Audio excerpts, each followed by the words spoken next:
Assalamualaikum warahmatullahi wabarakatuh. Halo Sobat Muslim Saintis dimanapun berada, kembali lagi bersama saya Mala Octavia, Kepala Bidang Kemuslimahan Karisma Universitas Negeri Malang. Alhamdulillahirrahmanirrahim, kita telah bertemu kembali di hari yang kedua di bulan Ramadan. Apa kabar puasa kita hari ini? Semoga puasa kita sehari kemarin diterima dan diridhai oleh Allah Subhanahu wa taala. Semoga aktivitas apapun yang kita kerjakan selama sehari-hari itu adalah aktivitas yang ikhlas karena Allah dan benar sebagaimana yang Allah perintahkan dan Rasul yang contohkan. Alhamdulillah, di sore hari ini kita akan bahas tema yang kedua, yaitu tema sains. Nah, kira-kira di tema yang kedua apa sih kaitan puasa dengan sains? Kita akan membahas dari topik yang paling mendasar ya, sehingga kita akan bahas sebetulnya banyak sekali manfaat, banyak sekali hal-hal positif yang kita dapatkan di dalam aktivitas berpuasa. Namun ini adalah manfaat-manfaat praktis yang kita dapatkan sesuai dengan ilmu sains yang kita pelajari dalam kehidupan sehari-hari. Bukan berarti ketika kita belum menemukan manfaat suatu amalan ibadah, kemudian kita tidak mau melakukan amalan ibadah tersebut gitu ya. Ini adalah salah satu hikmah yang kita temukan. Bisa jadi ada hikmah-hikmah yang lainnya yang belum kita temukan di dalam aktivitas ibadah lain yang Allah perintahkan untuk kita kerjakan. Nah, tahu nggak sih teman-teman semuanya, Sobat Muslim Saintis, bahwasanya ketika kita berpuasa, hormon-hormon di dalam tubuh kita itu bekerja dengan optimal. Nah, kali ini, sore hari ini kita akan membahas bagaimana hormon di dalam tubuh kita bekerja ketika berpuasa.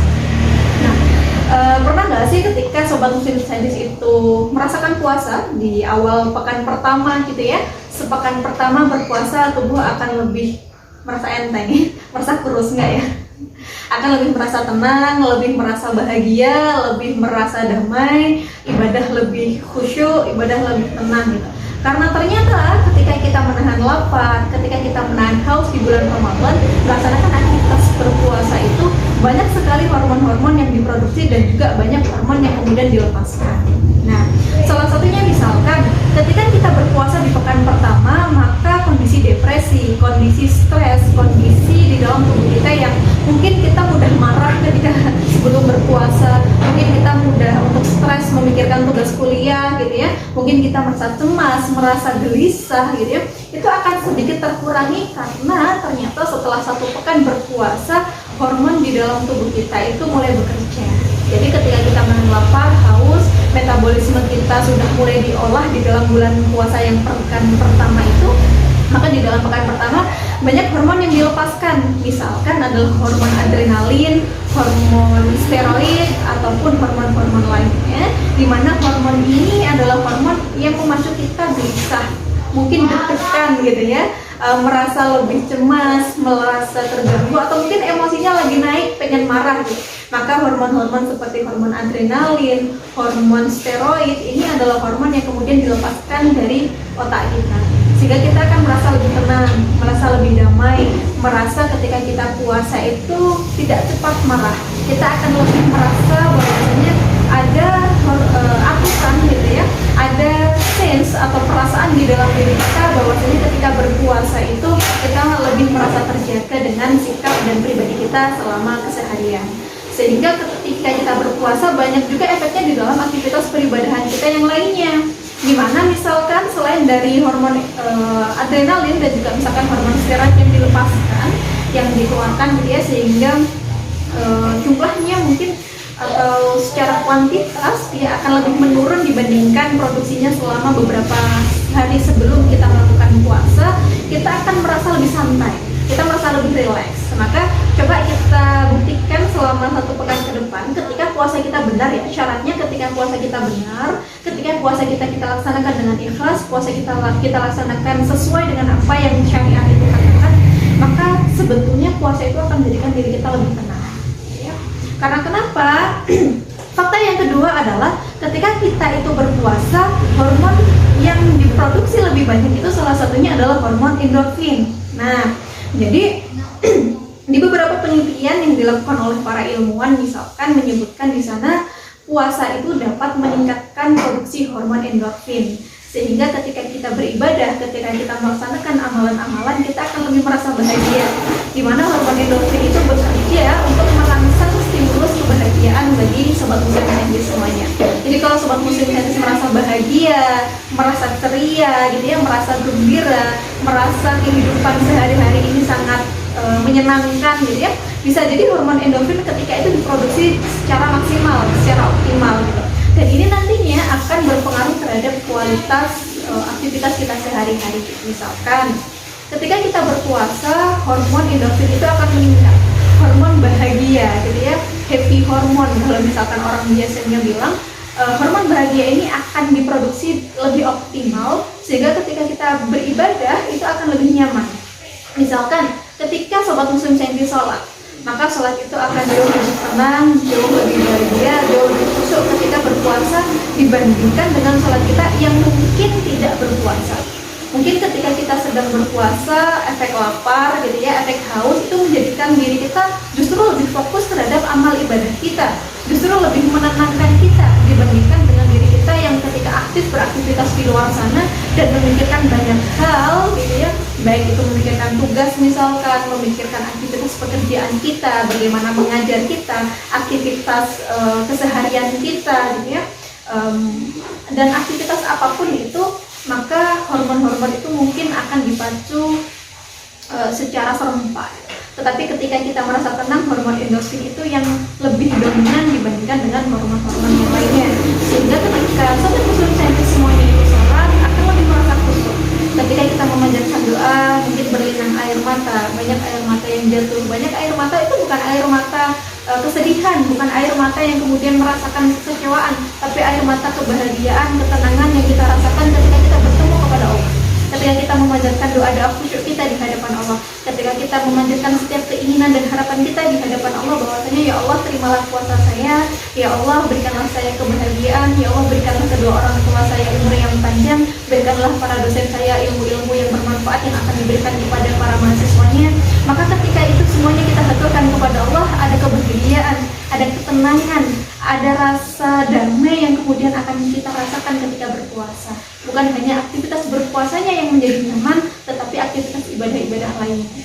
Misalkan juga ketika kita sedang membaca Al-Quran, maka ritme membaca Al-Quran kita akan lebih syahdu, lebih tenang, lebih terirama dibandingkan ketika kita membaca di dalam aktivitas keseharian yang mungkin cepat, mungkin tergesa-gesa, mungkin cepat ingin selesai gitu ya, pengen kemudian baca Al-Qur'annya, yang penting saya sudah baca. Tapi kita lihat bagaimana orang di bulan Ramadan itu ketika membaca Al-Qur'an, mereka berlomba-lomba memperbanyak bacaan Al-Qur'annya. Banyak bacaan-bacaan yang syahdu, banyak bacaan-bacaan yang indah dilantunkan di masjid, di musola, bahkan di rumah-rumah setiap penduduk itu dilantunkan dengan begitu khusyuk, dengan begitu ikhlas dan bahagianya. Selain itu juga bahwasanya ketika kita sudah melewati beberapa pekan di bulan Ramadan, kita menahan makan, kita menahan haus gitu ya, kita menjaga metabolisme kita, menjaga asupan nutrisi kita selama bulan Ramadan itu, ada hormon yang juga diproduksi, yaitu adalah hormon serotonin, di mana hormon ini lebih menjaga kedamaian di dalam diri kita, menjaga aktivitas kebahagiaan kita, lebih menjaga perasaan damai kita, sehingga ketika kita beraktivitas itu ada korelasi antara iman dan ada korelasi antara kebahagiaan kita. Pernah nggak sih sobat muslim saintis seluruhnya ketika merasakan ibadah itu merasakan kenikmatan iman yang begitu luar biasa sehingga sampai ada rasa kerinduan yang begitu mendalam ketika aktivitas ibadah itu belum kita laksanakan? Maka iman yang sesungguhnya kepada Allah itu, sobat muslim saintis seluruhnya, iman itu adalah bukan hanya sekedar percaya kepada Allah. Iman itu adalah kepercayaan yang di sana menyalahi atau kemudian menolak kepada keberadaan yang lainnya yang itu tidak benar sesuai apa yang dia imani. Maka ketika kita percaya Allah itu adalah sebagai Al-Khaliq, pencipta kita, kita percaya Allah itu sebagai pengatur kita, dan ketika pengaturan itu kita terima dengan penuh kebahagiaan, Allah memerintahkan apapun kita akan melaksanakan ibadah itu dengan penuh kebahagiaan, dengan penuh kegembiraan. Pernah nggak kemudian sobat muslim saintis ketika menahan lapar dan haus itu bukan dengan rasa mager gitu ya, bukan dengan rasa ngantuk, bukan dengan rasa yang kemudian pengen tidur seharian, tapi merasakan kenikmatan yang begitu luar biasa, ada ketenangan, ada kebahagiaan, ada manisnya iman yang biasanya tidak kita rasakan ketika kita berada di luar bulan puasa. Maka ketika hormon serotonin itu muncul, hormon serotonin itu diproduksi ketika bulan Ramadan, ketika kita sedang berpuasa di pekan-pekan kedua bulan Ramadan itu, maka akan ada banyak kedamaian, akan ada banyak ketenangan yang kita rasakan dan kebahagiaan yang diatur di dalam agama Islam. Selain itu, ketika kita diproduksi hormon-hormon serotonin itu, kualitas tidur kita akan lebih meningkat. Dimana ketika kita merasakan tidur yang lebih berkualitas di dalam aktivitas kita sehari-hari, metabolisme itu akan lebih terjaga. Tidur yang berkualitas, tidur yang cukup, tidur yang tenang, tidur yang dia tidak terganggu oleh aktivitas-aktivitas yang lain, ternyata mampu kita rasakan ketika kita sedang berpuasa. Ada ritme kehidupan yang di situ tidak biasanya kita lakukan di luar bulan puasa. Dimana misalkan di bulan-bulan biasa kita tidak pernah bangun di sepertiga malam, kemudian tidur kita jauh lebih malam gitu ya, atau mungkin bahasanya begadang gitu. Kita sering begadang kemudian lupa sampai tidak sholat subuh gitu ya, atau mungkin tidak pernah qiyamul lail. Maka ketika di bulan Ramadan ritme kehidupan itu akan berubah. Setelah kita sholat isya, kemudian sholat tarawih, kita bertadarus Al-Quran, kemudian banyak berzikir kepada Allah. Setelah itu tidur, kemudian bangun di sepertiga malam, kita memperbanyak qiyamul lail, kita banyak membaca Al-Quran, kita melakukan ibadah-ibadah di malam hari itu. Kemudian kehidupan kita, ritme keseharian kita lebih terjaga.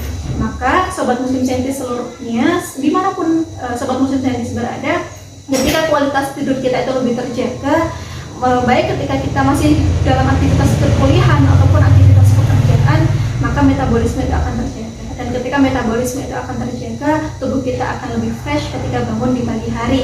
Banyak hormon yang diproduksi, hormon endorfin, hormon serotonin yang membuat kita lebih nyaman, yang membuat kita lebih bahagia, membuat kita lebih tenang. Sehingga di dalam aktivitas ibadah yang kita lakukan sehari-hari itu, baik aktivitas puasa, aktivitas sholat gitu ya, itu akan lebih khusyuk dibandingkan dengan aktivitas ibadah kita sehari-hari. Semoga dengan puasa ini bukan hanya sekedar ingin menjadikan hidup kita tenang. Puasa bukan hanya sekedar ingin menjadikan hormon kebahagiaan kita diproduksi secara optimal. Puasa ini bukan hanya sekedar alasan untuk menjadikan diri kita lebih damai, tetapi dengan seluruh hikmah yang Allah berikan, dengan seluruh kenikmatan-kenikmatan yang sudah Allah hadirkan di dalam tubuh kita, di dalam aktivitas kita sehari-hari itu, menjadikan kita lebih taat di hadapan Allah, menjadikan puasa kita lebih ikhlas untuk Allah, menjadikan puasa kita itu puasa yang istimewa, puasa yang spesial, dan puasa yang sempurna di hadapan Allah sesuai dengan syariatnya. Insya Allah sore ini kita akan membahas itu saja. Kurang dan lebihnya saya mohon maaf. Banyak sekali ilmu-ilmu di luar sana yang belum kita gali, banyak sekali informasi-informasi di luar sana yang mungkin perlu kita pelajari, sehingga ketika kita mempelajari Islam bukan hanya sekedar menghafal, bukan hanya sekedar memahami dari segi Al-Quran dan As-Sunnah saja secara tekstual, tetapi juga bagaimana mengaplikasikan secara kontekstual di dalam kehidupan kita sehari-hari. Akhirul alam dari saya Mbak Octavia, mewakili segenap pengurus Karisma UM dan kru yang bertugas, saya akhiri. Wassalamualaikum warahmatullahi wabarakatuh.